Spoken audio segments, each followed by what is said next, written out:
Which balls can you actively apply force to? If your serve has heavy spin and the opponent barely touches it, on balls like this, you can go for power. The rest of the time, don't use full power.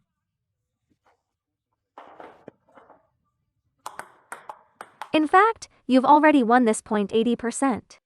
The opportunity is already there. Aside from slower and slightly higher balls where you can hit hard, balls like this are not suitable. For this kind of ball, you don't even need a backswing. Borrow the opponent's power.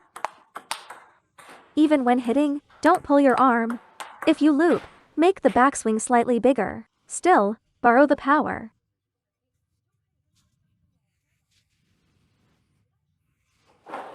Girls actually have excellent swing speed, even better than men. We have a lot of experience in rallies.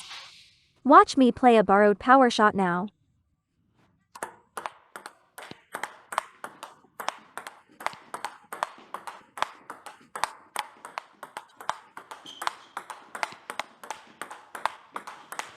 You'll see that you can keep up with every ball when the opportunity appears. It's the power applied in the later phase after contact. That's where you accelerate. What problems do people commonly have after serving? Or doing it like this and missing the ball? You must play rationally. You can't imitate professional players you see on TV. Professionals read earlier, and their physical and technical abilities are beyond ours. If your backhand can be like this, staying in front, you need to borrow the power given by your opponent. The return will be faster, spinnier, and more aggressive. If you play like this, the first shot is okay, but the second one gets jammed immediately. This is called active power. This is called borrowed power. Against topspin balls, you need a borrowed power type of motion. Then when the chance appears, that's when we actively apply power. So after I play this shot, I want to rally with him. Borrowing his power, waiting for the right moment. The opponent finds it hard to apply force because the speed is too fast. The pressure is extremely high. You really can't hit topspin balls with full power.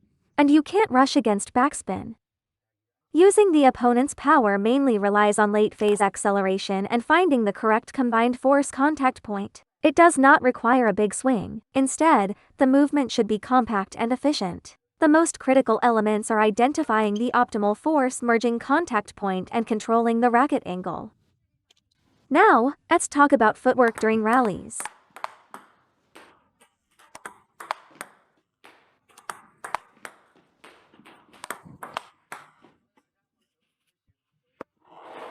In topspin rallies, you must open your stance.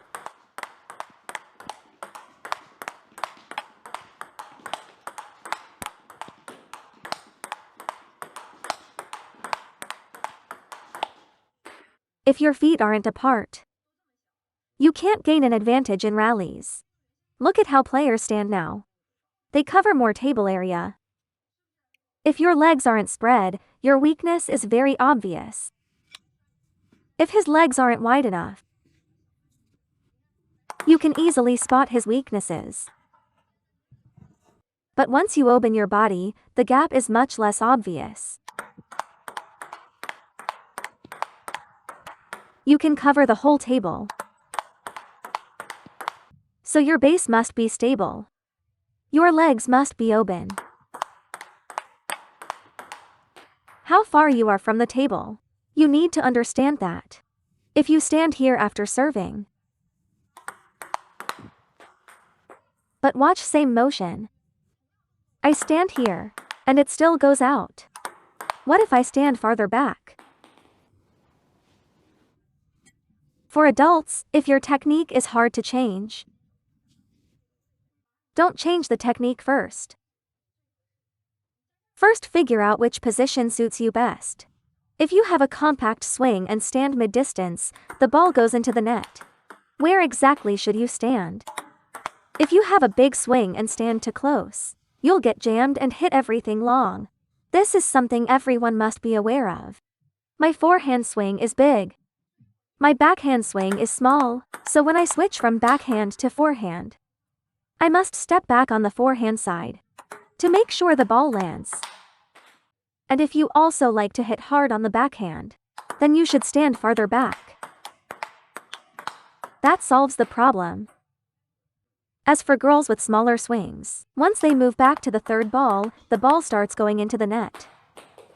The motion is too small. There isn't enough length. This advice is specifically for people who can't change their technique or don't want to. If you're capable of changing your technique, then you should still try to standardize it. Because we divide positions into close to the table, close mid-table, and mid-table.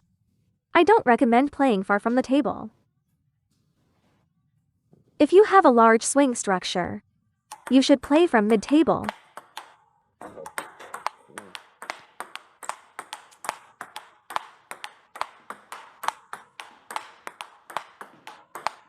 If you have a compact swing structure, stand closer to the table. That compensates for your weaknesses. From the right position, using the right motion is enough to get the ball on the table. Before entering the rally, we must pay attention to our readiness right after serving. After the fifth ball, you must look forward. Many people seem to be looking forward, but they're actually not tracking the racket and the ball's trajectory. After you finish this shot, you must recover quickly.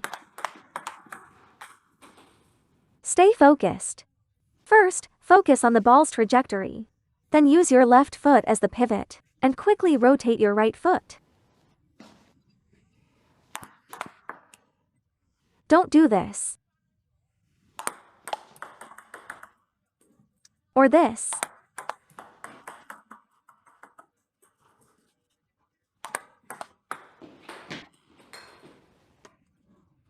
You must enter the recovery position quickly. No matter what spin you serve, the recovery is the same. You can't just serve and stop. Watch as I demonstrate recovery after a topspin serve. Recovery after a backspin serve. After serving, recover backward and clear space. You need to move farther back than with topspin. So your recovery movement and your positioning are directly related to the quality of the rally that follows.